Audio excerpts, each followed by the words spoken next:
The moon hung low in the sky, casting an eerie glow through the dense canopy of the forest. Emma's footsteps crunched on the fallen leaves, the sound amplified in the deafening silence of the night. She had wandered off the trail hours ago, her phone battery long dead, leaving her with no sense of direction. The woods seemed to close in around her, each tree a silent sentinel, watching her with unblinking eyes.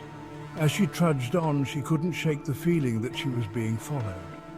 She paused, holding her breath, straining to hear any sound beyond the rustling leaves and the distant hoot of an owl. Nothing. She shook her head, trying to dismiss her growing paranoia, and continued walking. Minutes later she heard it, a soft rustling not far behind her. Emma's heart pounded in her chest as she quickened her pace, her eyes darting around in the dim light. The rustling grew louder, more distinct. She broke into a run, her breaths coming in sharp, panicked gasps. Suddenly she stumbled over a tree root, falling hard onto the forest floor. Pain shot through her ankle as she tried to stand. She glanced behind her and her blood ran cold. A shadowy figure stood just at the edge of her vision, partially obscured by the trees. It didn't move, but she could feel its gaze piercing through the darkness. "Hello!" she called out, her voice trembling. There was no response, only the oppressive silence of the woods. She limped forward, desperately trying to put distance between herself and the figure. But every time she looked back, it was closer, its outline clearer against the backdrop of the night. Desperation set in.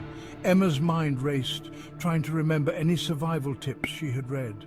She reached into her pocket and pulled out a small flashlight, the beam weak but piercing the darkness slightly.